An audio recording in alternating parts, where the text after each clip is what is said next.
Okay. Here comes Ruben.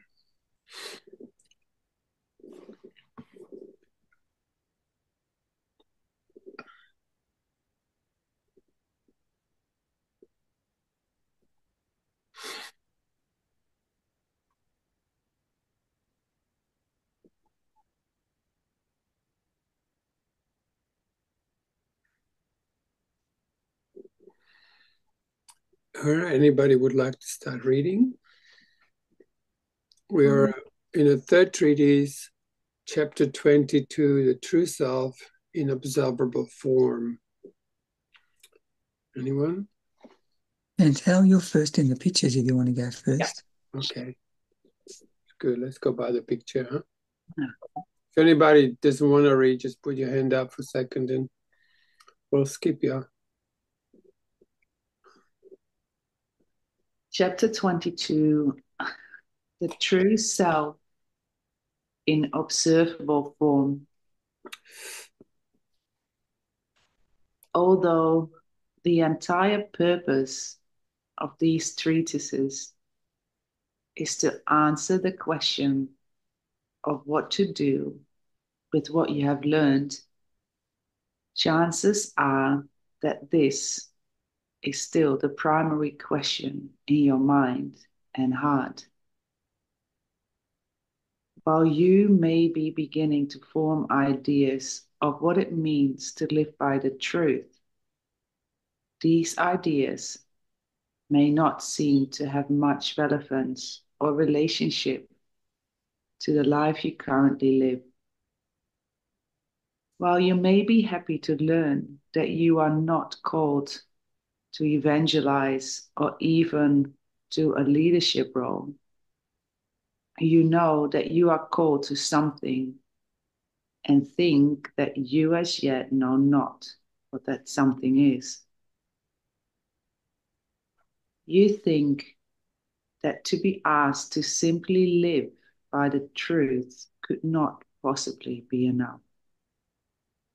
You would like to know in what direction living by the truth will take you. For surely your life must change.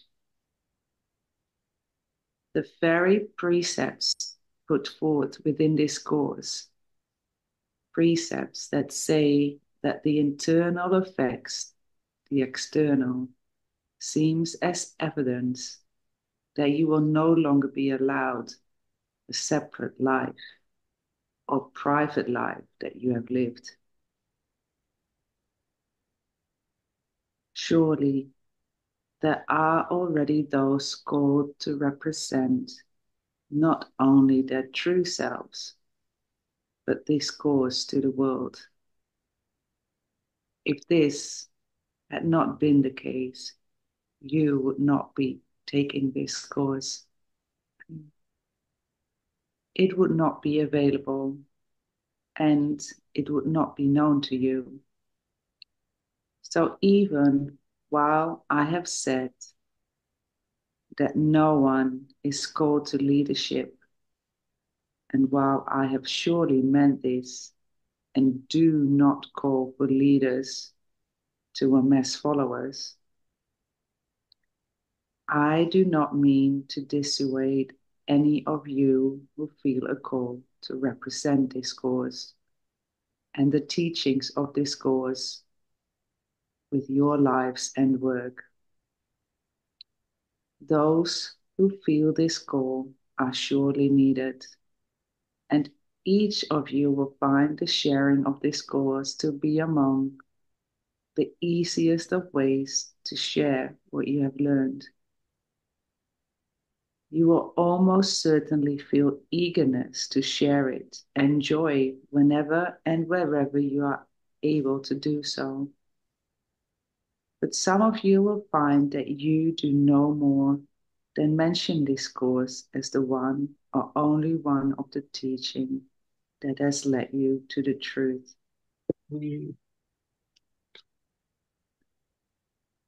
Thanks, Chantal. I'm next. You are a beautiful representation of the truth and cannot be otherwise. You may bring this beauty to any number of walks of life, to what you currently do, or to something you have always dreamt of doing. Wherever you go, whatever you do, the truth will go with you. You need no uniform, nor title, nor specific role for this to be the case. Since your personal self has always meant to represent the truth of who you are, the seeds of who you are planted there. Right within the self you have always been. There has always been within you, however, a creative tension between accepting who you are and becoming who you want to be. This tension will continue if you are unable to integrate two precepts of this course of learning into your new reality. One is the often repeated injunction to resign as your own teacher. The other is the ability to cease all acts of comparison. Wow, that's something, isn't it? Yeah. I'll read those last bits again. One is often repeated injunction to resign, is the often repeated injunction to resign as your own teacher. The other is the ability to cease all acts of comparison. Yeah. Wow. Could just sit there for a moment, huh? Let that sink in. What does it take to really resign? Like really resign? Where you go, okay, I need to rely on a completely different source of information to take me all the way to God than my own little efforts that I think are the right thing, and fully resign.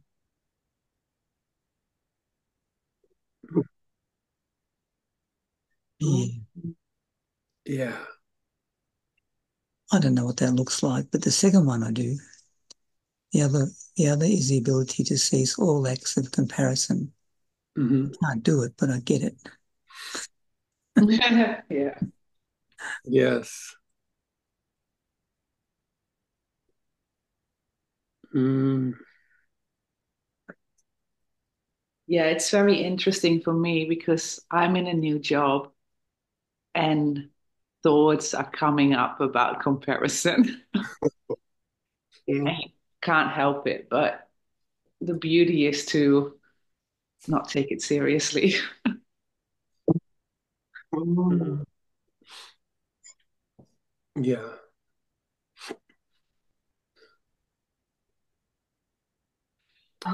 Could you almost see that it is almost impossible to resign?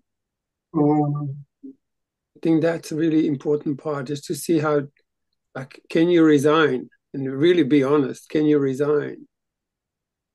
And it's just as simple as yes or no, a good. But look, when you say no, there is a surrender in that. Can you see? Because I think that's what it is. It's like a surrender. You just go like, okay, I don't even know how to resign. And that's a good place to be in because it's just honest. And then we go, Jesus. And I think that whole resignation it's like a grace of God. It comes. I still want some acknowledgement that I'm doing something, like this complete humility is, I just think, impossible to me.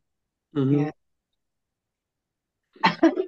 Yes. I know if I could, I'd be there, like, that'd be it. That Mm-hmm. I wouldn't have to do anything else. It's a tough one. Mhm. Mm-hmm. Oh. Yes. But it is sort of funny when you think about it, actually. Mm-hmm. Yeah. But Yes.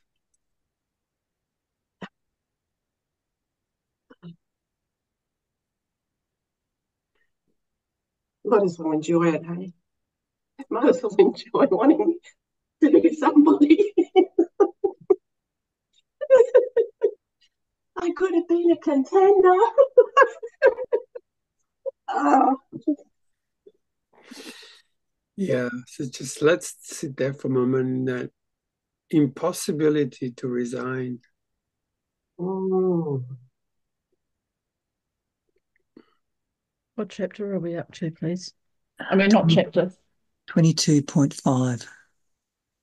Yeah, chapter 23.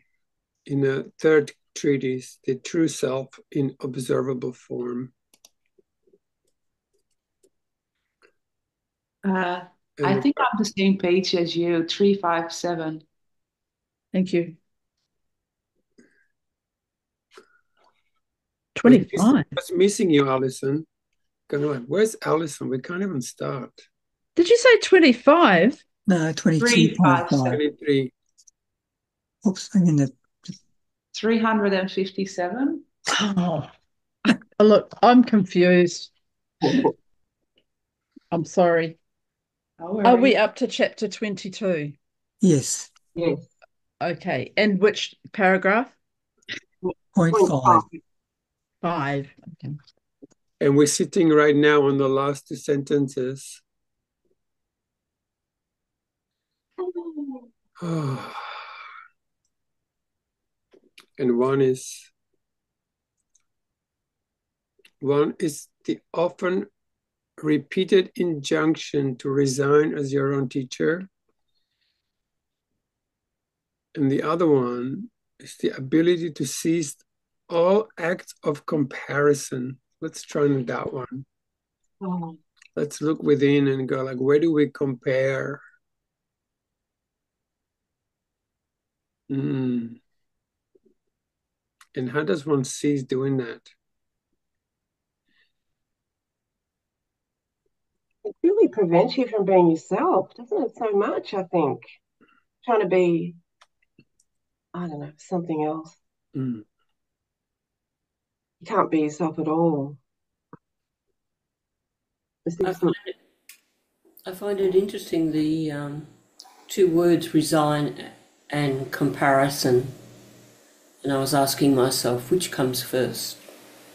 To resign or to become aware of comparing with others?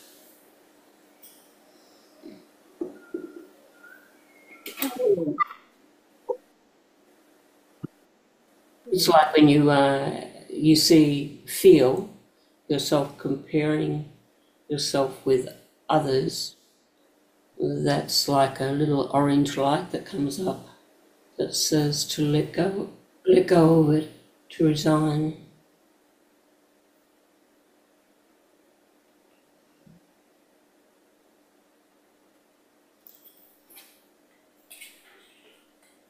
I think they go together myself.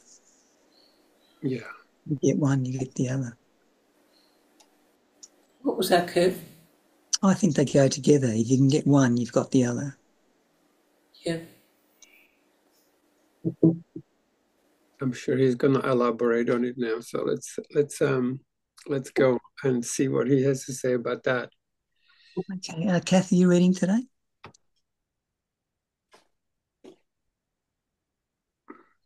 Yep, sure. The injunction that you resign as your own teacher originated in A Course in Miracles and was furthered here. Along with this resignation is the concept of receiving rather than claiming. Mm. Mm-hmm. Your feeling that a specific role is required of you or that you have a specific thing to do of which you need to be aware are functions of the pattern of the planning process that once so ruled your mind. To be willing to receive instead of plan is to break pattern of planning. Receiving is not an inactive state, nor one familiar to most of you.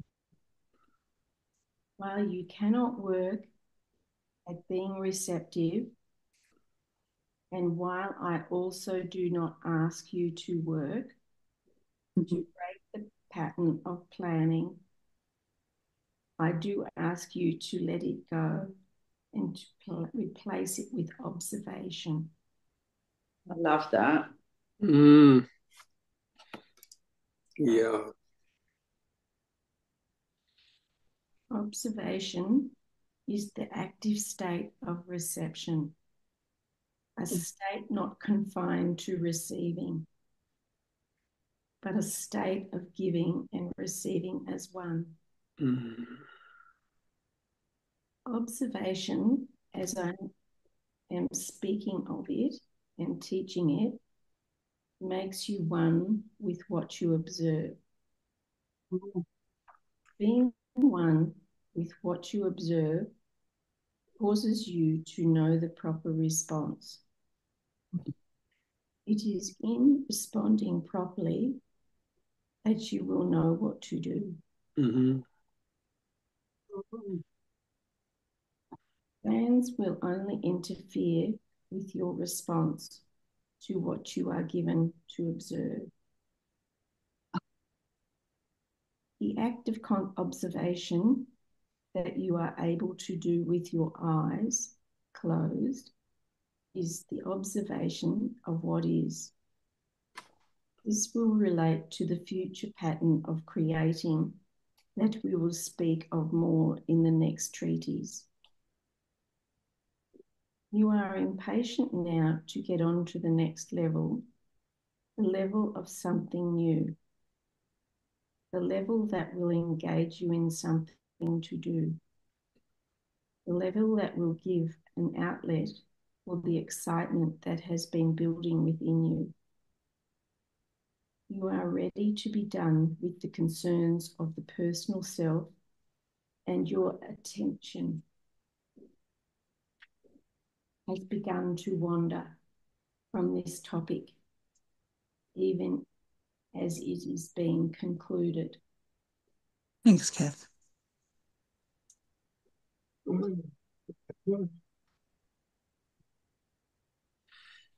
Gosh, this is loaded, huh? Love it. Leanne, are you reading today? Oh, yeah, I read. This has been necessary so that the realization will come to you that you are ready to leave the personal self and the concerns of the personal self behind.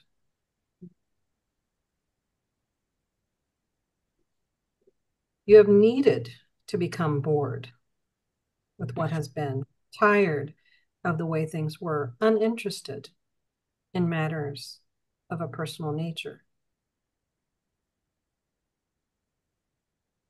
This very readiness is what I now call your attention to as I complete this treatise with lessons concerning observation of your new self.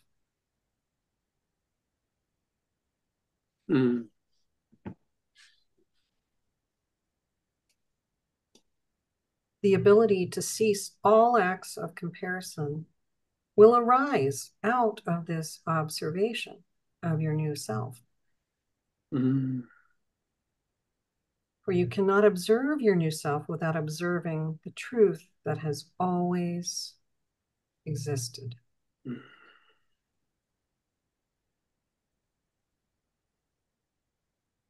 The The truth that has always existed is our oneness. And what you will observe about your new self will observe about all. We will be one body, one self. No comparison will be possible. You will realize that differences but lie in expression and representation of the truth, but never in the truth itself. Mm.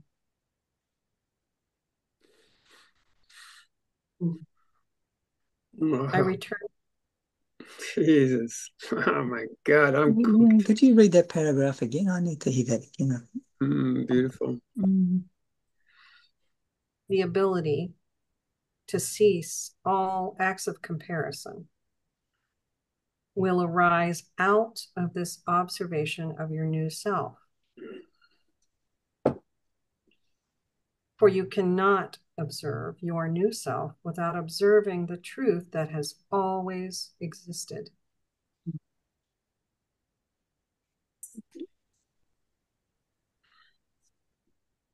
The truth that has always existed is our oneness. And what you will observe about your new self, you will observe about all. We will be one body, one self. No comparison will be possible. You will realize that the differences but lie in expression and representation of the truth, but never in the truth itself. Mm.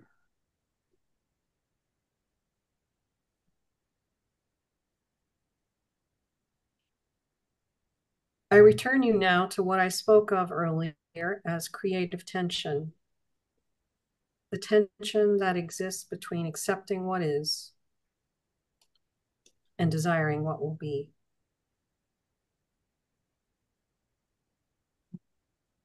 Linking the words creative and tension is caused by the dualistic world in which you have lived. Oh my gosh. A world wherein a lag time exists between what is and what will be. You may have, upon reading those words, thought that this creative tension would not necessarily be a good thing to give up. You do not know how to reach beyond what was for what will be without this tension. You do not yet believe in what is.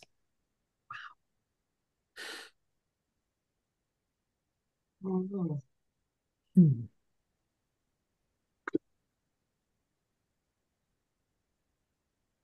Thanks, Leanne.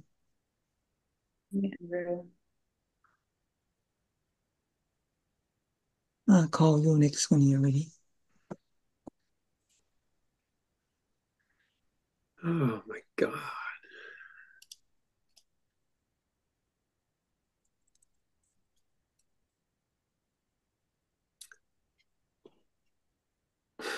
Oh my God. Oh my God. Over that last paragraph. Can't get over the previous paragraph.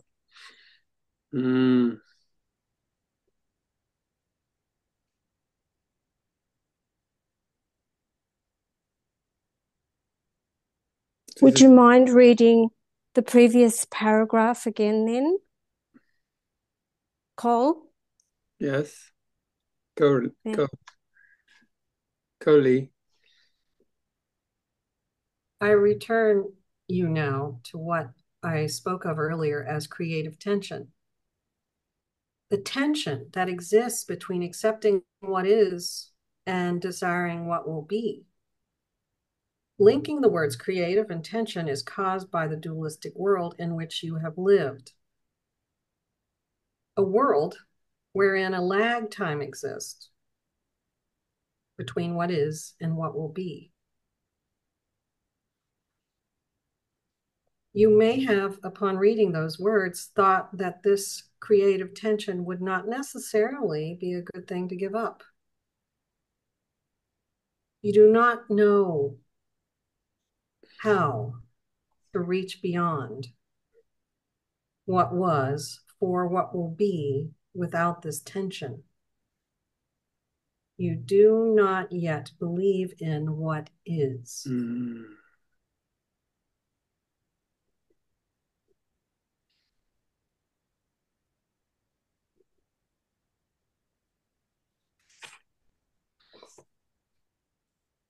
Observation, both of yourself and what you desire, is an act that takes place in the here and now that is and brings what is into existence.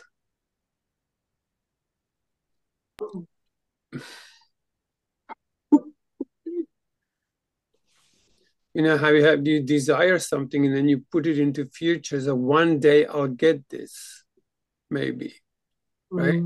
Whereas this is different. This is now. It's like what you desire, you already, if you allow yourself to feel it, the feeling is already there. All it needs is expression, which we're not used to doing because we project it in the future. And so the fulfillment is expected to come, but it never does because it doesn't work that way.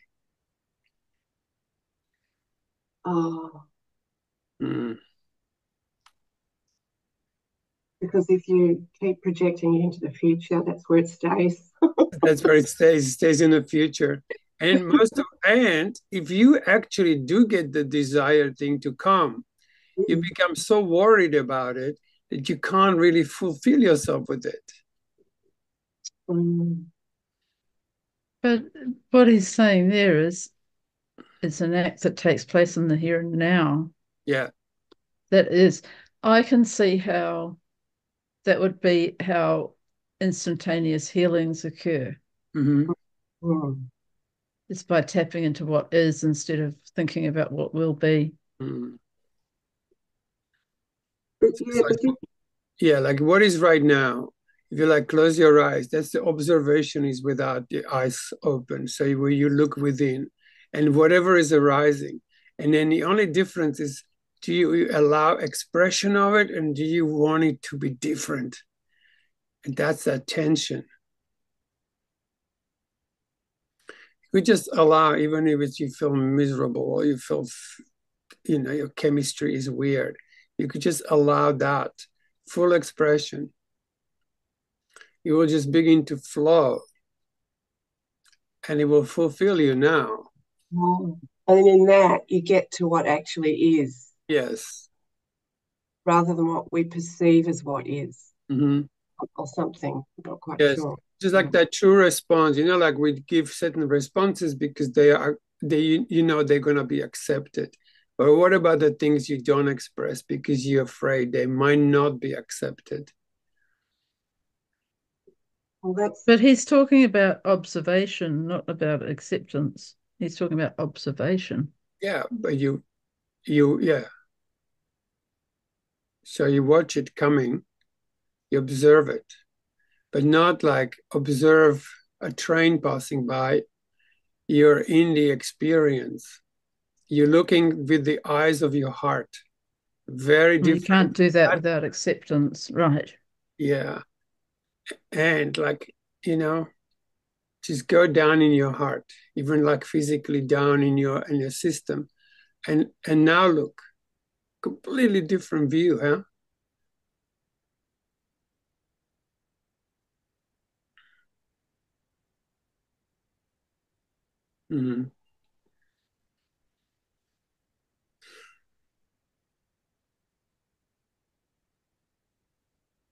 So I start again. Observation, both of yourself and what you desire, is an act that takes place in the here and now that is and brings what is into existence. You believe that what does not appear to exist with you in the here and now is not, and place it in a separate category, a category that only exists in the dualistic world of illusion, where here and now is separate from what will be.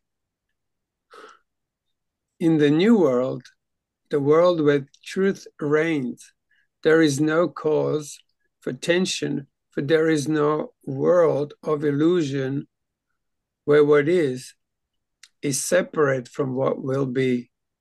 Oh my God.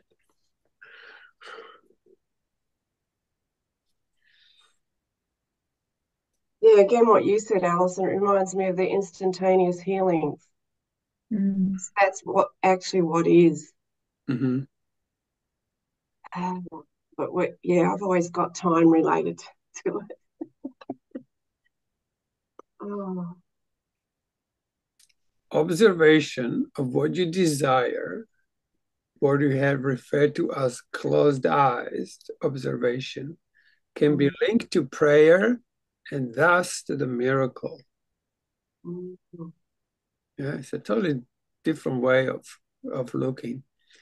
This is the very miracle that closes the door of duality and seals out the world where what is separated from what will be by your effort. And the time that it will take you to, through your effort, create the desired outcome. Observation of what you desire is observation of what is. For your desire is of God, and what you desire now, contrary to what you would desire in the early stages of this course, is the will of God. What you desire now is the will of God because it is your true desire. Your will and God's joined as one.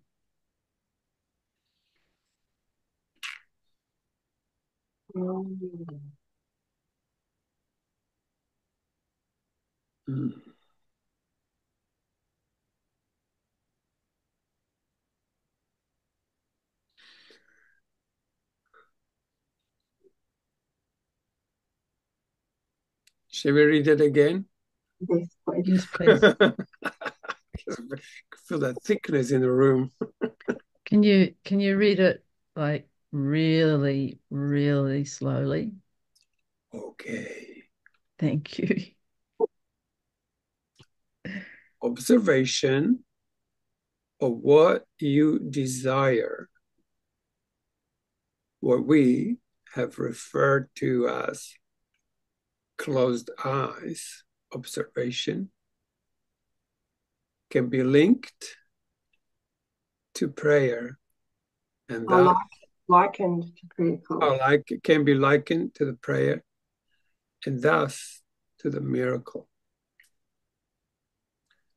This is the very miracle that closes the door of duality and seals out the world where what is separated from what will be by your effort.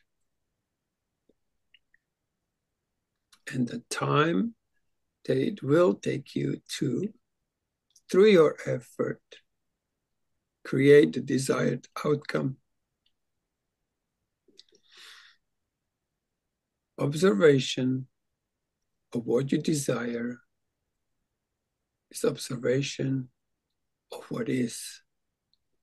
For your desire is of God, and what you desire now, contrary to what you would have desired in the early stages of this course, is the will of God. What you desire now is the will of God because it is your true desire. Your will and God's will joined as one. So we're so good at like what we don't want. Who is good at that? I don't want this. I don't Yeah. want it like this. I don't want it like that. Who's good at that? And then you get that. Yeah. Now, who is good at what do you truly desire from your deepest heart? Mm. Occasionally. Yeah. But I know that when, like, what happened then was I was sort of thinking, well, what do I desire? And then I realized what I actually am always longing for is presence. Mm-hmm. And I found it. Mm-hmm. Mm. And what does that feel like? It just feels peaceful. Mm-hmm. Beautiful. See, and it's already here right now. Yeah. And it's always the like, it's the favorite word of Teddy, it's the convolutions of the mind. And like, just ego makes all kind of complications, Mm. but actually it's right here underneath all that, or sort of beyond the veil Yeah. of that. Yeah. A moment, immediately how you feel that, it begins to feel quite, do you find it like quite strong when you feel that? I don't know how I Yeah. strong. I mean, it's underlying everything. Like Yes. it is something which it is a true thing. It's underlying everything. It's always there. And yeah, I guess there's strength in it, but how do you hear it when you've got so much chitter chatter going on? Well, It's I find like, when you actually hit the true desire, it will ignite the feeling in you, and that feeling will so ground you mm. that your mind will cease to ramble on. So it's the desire, it's the feeling the desire, Feeling the desire, to fulfill feeling the desire, yourself. and then you get in touch with that desire, and there it is. Yeah, Yeah, that's there what it he's is. saying, isn't it? And then we're so not used to having this fulfilled that it becomes quite intense. Like, comes the desire to get rid of it. And that needs to be watched. Because the desire to get rid of it, like you will start talking on top of it, and then your mind will take over again. To Yeah. actually stay in the fulfillment, right? Stay that it takes a little bit of practice. And that's what Course in Miracles helps us with. I have a beautiful symbol right here that I use it a lot. For me, this represents past, present, and future. And I always, before I used to play here, but when I found the peace in the present, in the here and now, and I stay here, and now this is what I experience. Mm-hmm. I do not longer experience this stuff. Mm-hmm. And this is the mind without past, without future, just always present. But that means that I had to crucify myself. Well, this stuff and this stuff, because in reality, I never crucified myself. And at the end, what is holding me there is just one thought. My Father and I are one. Yeah. And then also notice that the bottom part of that cross is longer. Yes. And I used to go to the top of that cross, but now I go to the bottom of the cross. Yeah. Like that.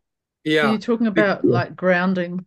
Yeah, going down that way. For me, the kingdom is actually that way. Even so, we're in space and time and up and down, doesn't really matter. But really, when it all opened up, it wasn't up there somewhere. Like this idea of God being up there is gone. That's the convoluted mind. Yeah. I think it's like, let me disappear from it. No. It's like you got to bring it you here. can float around in that ether forever, just trying to find but what you need is to be grounded in it. Yeah. And so when you go down, you ground yourself, you have solid foundation, and it stays, it becomes very, very grounded. And that opens your heart. And then that's how we sustain the love's presence, by the good ground. It's not in freaking millions of words, but it's in that connection. When you connect, and you just, and if that happens with someone else, it magnifies. So you're not only you there, and you go like, I'm there, but no one else is. Well, work on that, because we need to meet that together. And that's when we experience that sense of unity.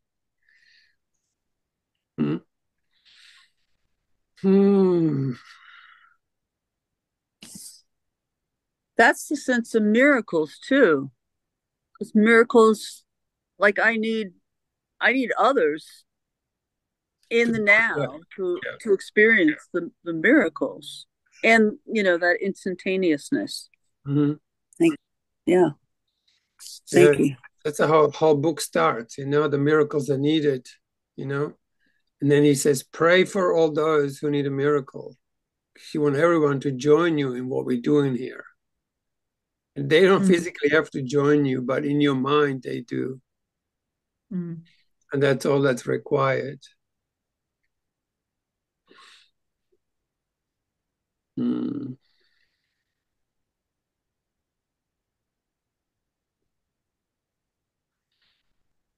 Also, when you go into this question, like, what do you truly desire? That what it is that will come will be an inspiring thought, and it's not going to come from your head. And it will just smile you. And when it smiles you, you're looking at the right thing. You're observing the right thing. It will smile you. If it's not smiling you, there's still your mind creeping in. It's like, what do you truly desire will make you joyous, because it's already in you. It just hasn't been expressed. It's like you are the accomplished. It's all in you now. And if you don't give it, you virtually choke on it, which is the human condition, just choking on light, basically. Yeah. So if you close your eyes for a second and you're like, what do I truly desire above all else? And don't name it. Don't give it a name. Don't tell anyone.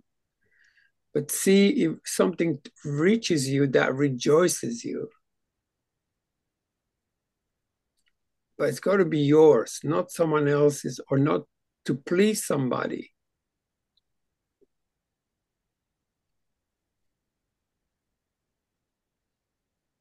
And it doesn't have to be complex either. Really simple things.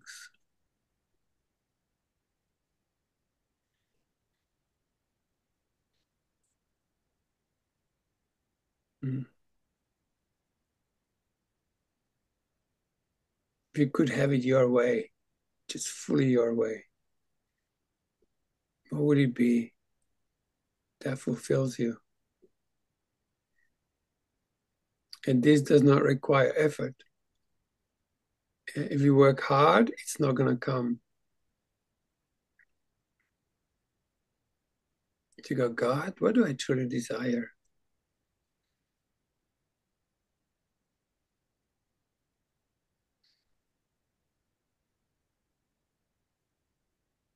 Yeah, can you feel out that muscle is not necessarily that good? So maybe this week we could just work on this as a group. It's like daily practice where like, what do I truly desire?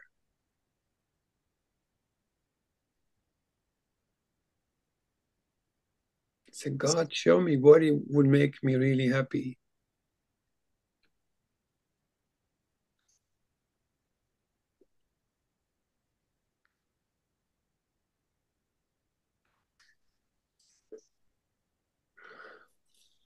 And the next step is in that, like, if that was already fulfilled, how would that make you feel?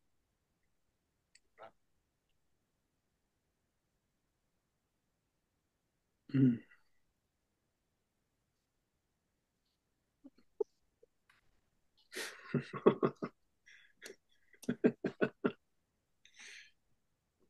Good, Kim. That's the way.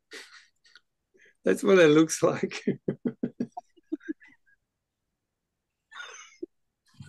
Into waiting, aren't we? Always waiting. Like, well, it can be so instant. It's ridiculous. Exactly. Mm-hmm.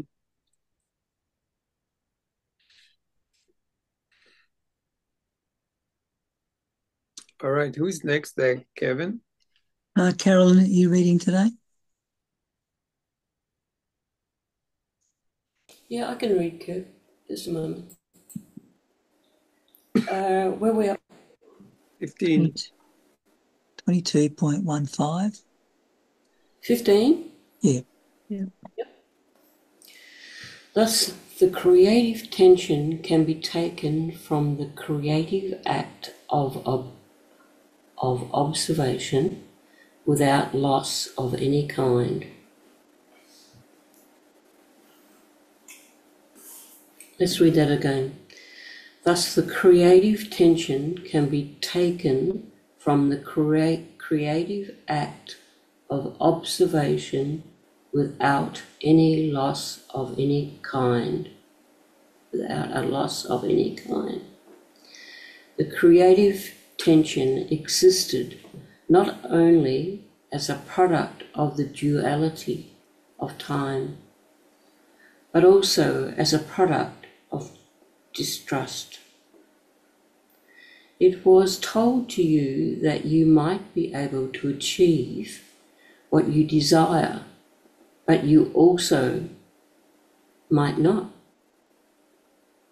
Realize that this game of chance is a pattern of old thought system that needs to be replaced by certainty. If you have enjoyed the game of chance, play a real game and have fun doing it. Do not bring this attitude into your new thought system or your new life. If you are tired of the old but willing to be done with the old.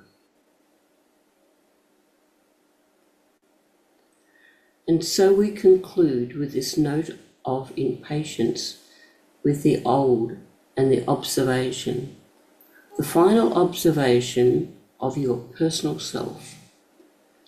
You have created your personal self, and only you can look upon this personal self with a vision of creation, creating the personal self anew, seeing within it all that we serve with new, and only what will serve the new.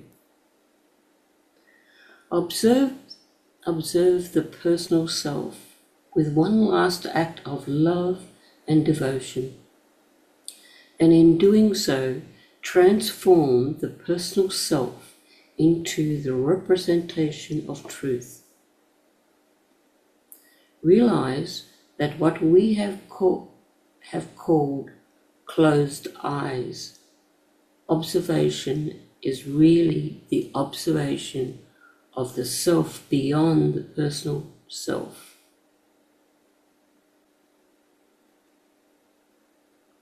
Let's read that again. Realize that what we have called closed eyes, observation, is really observation of the self beyond the personal self. To call forth observance is to call forth the sight of your true self. To call forth the sight of your true self is to call your true self into observable form.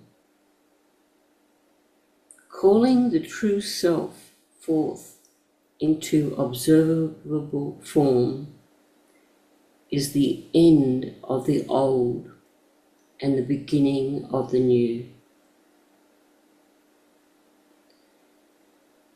Embrace the new as the new embraces you. The new is but the truth that has always existed. Go forth and live the truth within patience only for the truth. Hold this impatience to yourself as eagerness for the final lessons on creation of the new. Wow.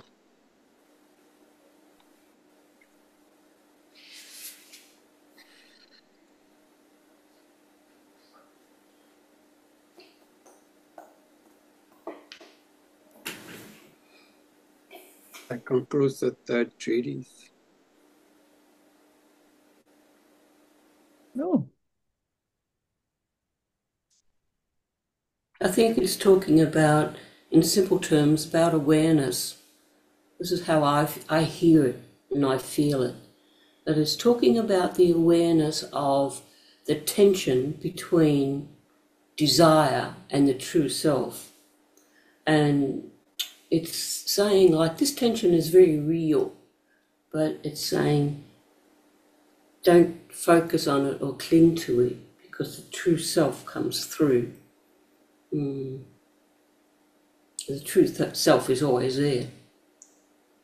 It's just showing us a picture of tension that we can sometimes get attached to, instead of looking at the true self, the true essence, coming back to the center, like Ruben's talking about the cross. Just come back to the center. It's just a teaching.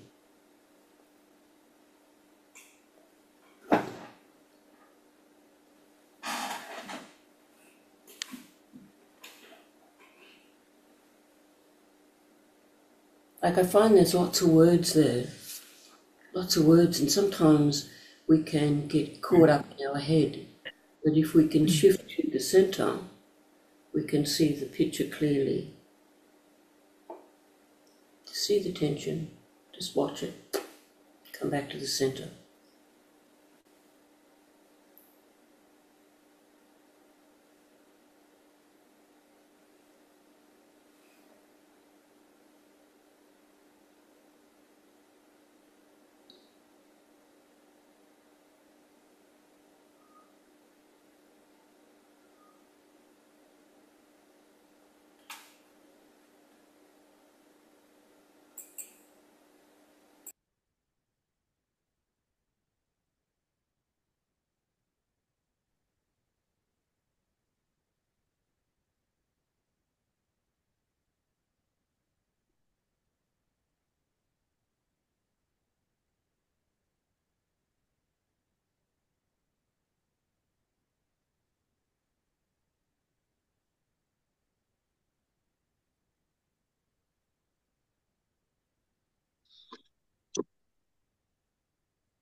Anything else on what we just read?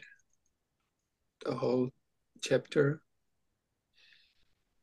missed the first few paragraphs. My power went out. I just had to reread it quickly. I'm on my phone now. I don't know what happened. It's weird. Anyway. Ah.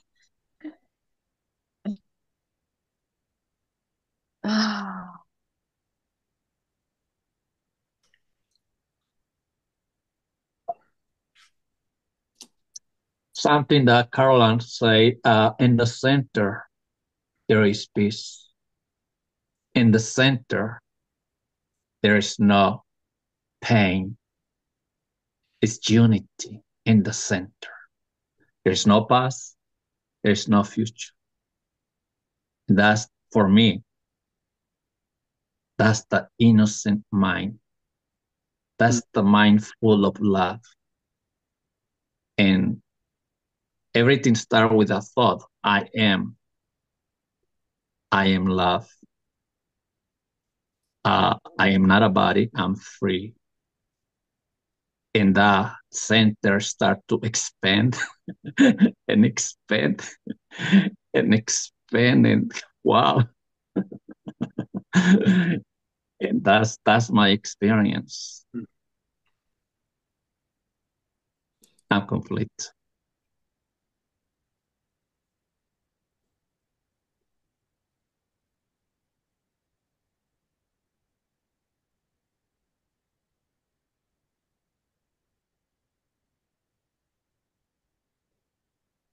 It's a very key thing, isn't it? Like bringing the truth into observable form, because well, so far for me, it's an invisible thing, but this is a different way of seeing the truth. Mm. Yeah. Observable form. I mean, I haven't got it, but there's something huge there. Oh. Mm.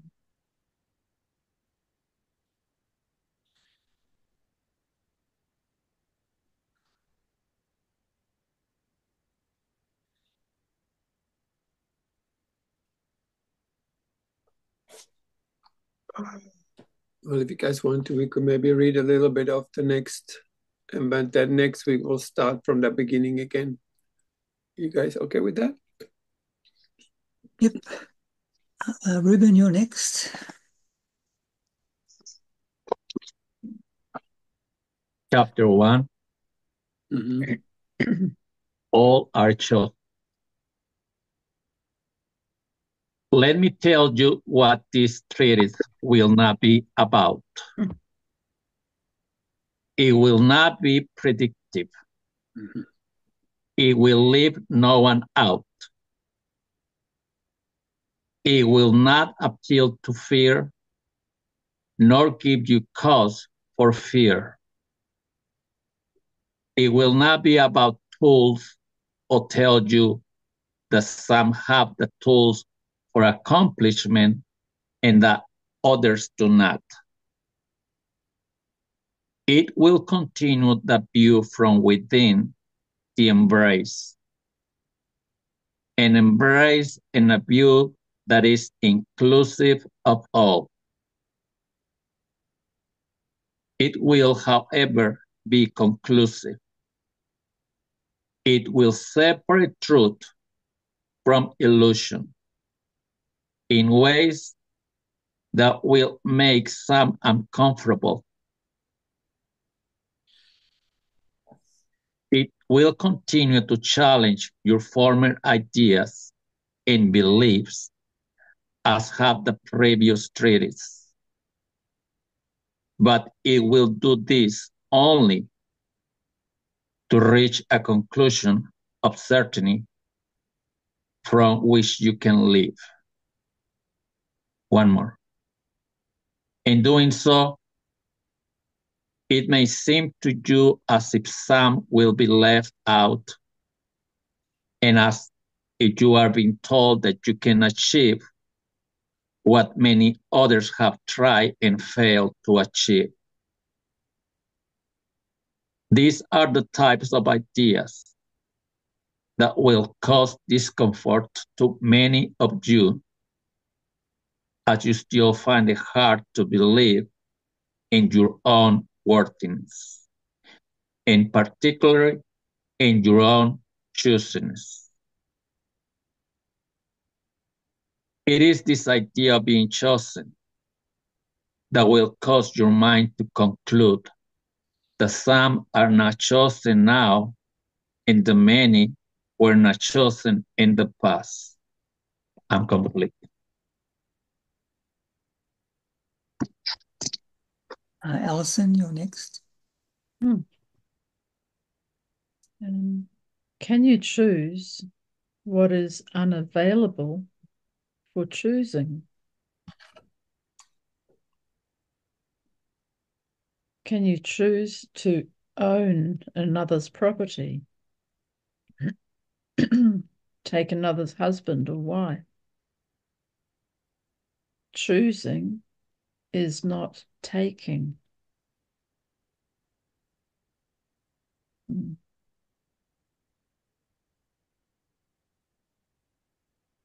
Choosing implies relationship. Just as there are answers to choose between on a test, some of them correct and some of them incorrect, there are some answers that are not offered to be chosen because they do not relate to the question.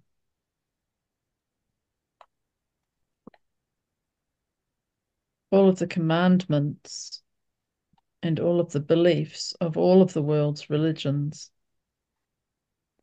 are but related to this idea of choosing, a process of the free will with which you are all endowed. A question has been asked and a response is awaited. Are you willing to be chosen? Yes. Are you willing to be the chosen of God? Yes. That's all you have to say. Yes. Yes. I'm just looking at, am I willing? I'm not sure. Like I want to be. Yeah. Just say yes anyway, you know? Yes, I'm willing. Yes, I'm Yes. willing. Of course you are. All I asked, what is your answer? I'm doubting that. I'm doubting. Okay, let it go. Are you willing to be the chosen of God? Yes. All I asked, what is your answer? My answer is yes. Why, you might ask, is a word such as chosen used when many other words would do, and when the concept of being chosen is one laden with so many false ideas about exclusivity. I'm using this word specifically because of the precedent of its use historically. Many different groups believe they are the chosen people of God, or Buddha, or Muhammad. Many of this generation believe they are a chosen generation. Neither way of thinking is wrong. All are chosen. Mm.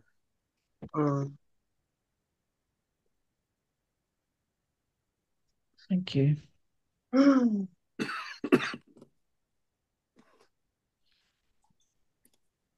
Kim, you're next. You read.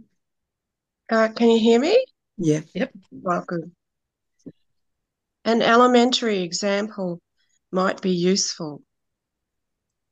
In many countries, all are given the opportunity to go to school. This might be as easily stated as all are chosen for schooling. Some might look at this as lack of choice, saying that anything that is mandatory allows no room for choice. In their rebellion against the mandatory nature of their chosenness or opportunity, they might easily choose not to learn. The nature of life, however, is one of learning.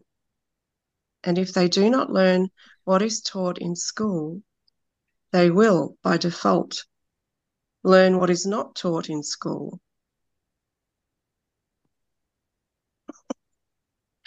That sounds like a better option.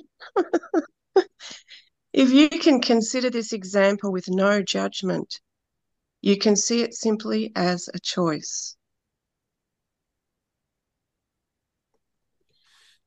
As is clearly being seen amid many school systems in the current time, the choice to not learn what is taught in school, when taken up by many, becomes a crisis in education that calls for education to change.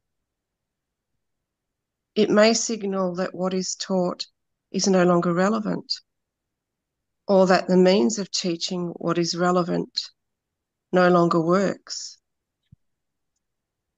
It may be a choice made regarding means or content, a choice made from fear or made from love.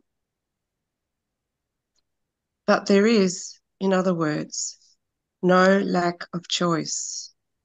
A choice is always made, a choice to accept or reject, say yes or say no, to learn this or to learn that, to learn now or to learn later. Mm. Mm.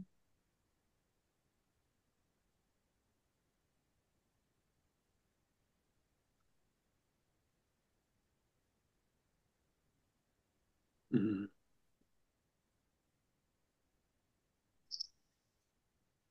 So often I felt like I never had a choice. Yeah. Mm. Yeah.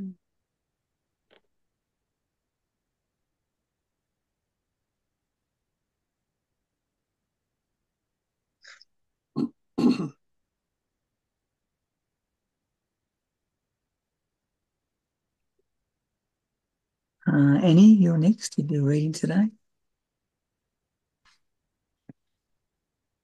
Yeah, sure.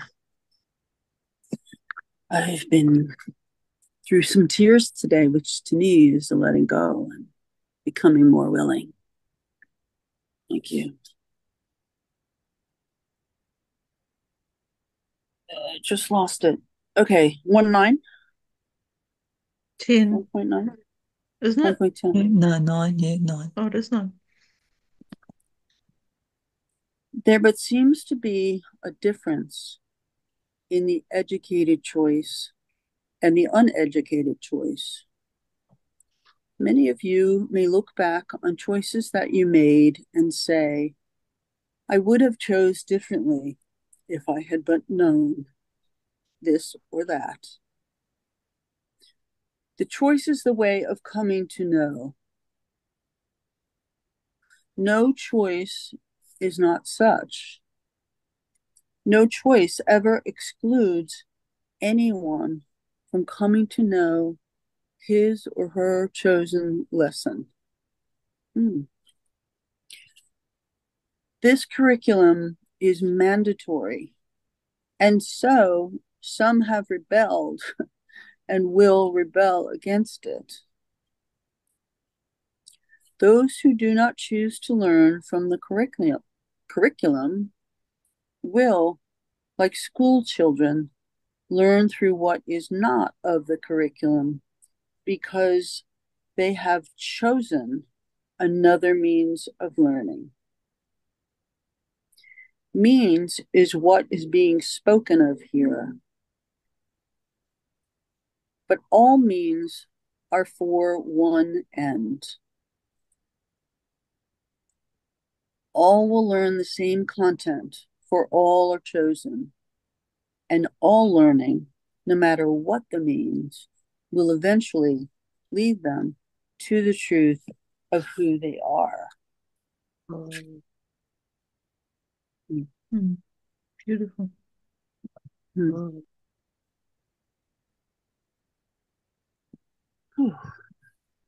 The choice that lies before you now concerns what it is you would come to know. The question asked throughout this course is if you are willing to make the choice to come to know yourself and God now. This is the same as being asked Can you still hear me? Yeah. Sorry, my phone just did something. Okay. This is the same as being asked if you are willing to be the chosen of God. This is the same question that has been asked throughout the existence of time. Some have chosen to come to know themselves and God directly. Others have chosen to come to know themselves and God indirectly. These are the only two choices. The choices between truth and illusion, fear and love, unity and separation, now and later. What you must understand is that all choices will lead to knowledge of self and God, as no choices are offered that are not such. All are chosen, and so it could not be otherwise. But at the same time, it must be seen that your choice matters in time, even if all will make the same choice eventually.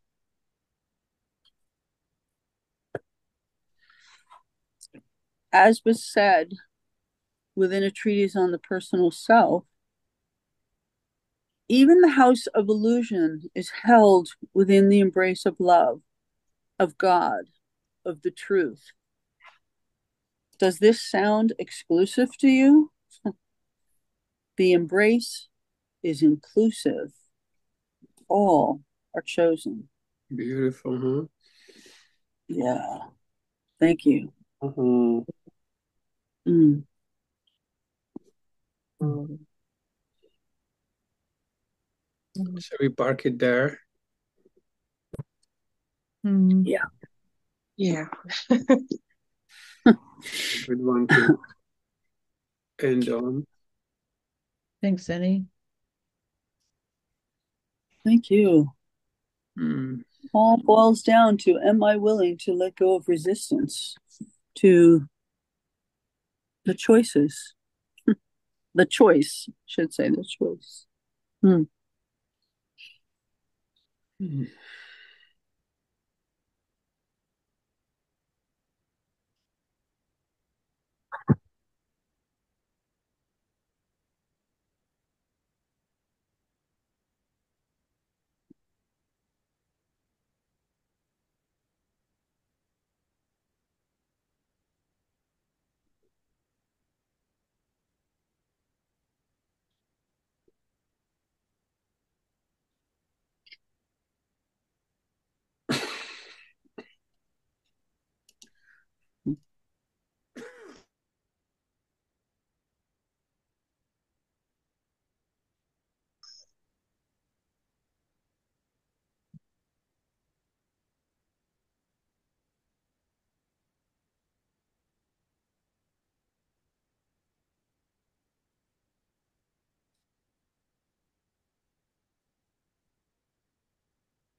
Thank you, guys.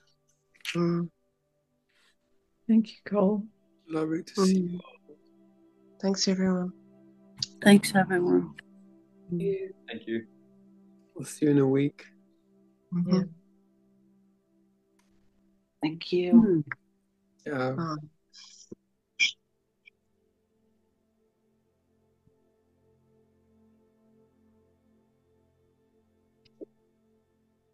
Emily.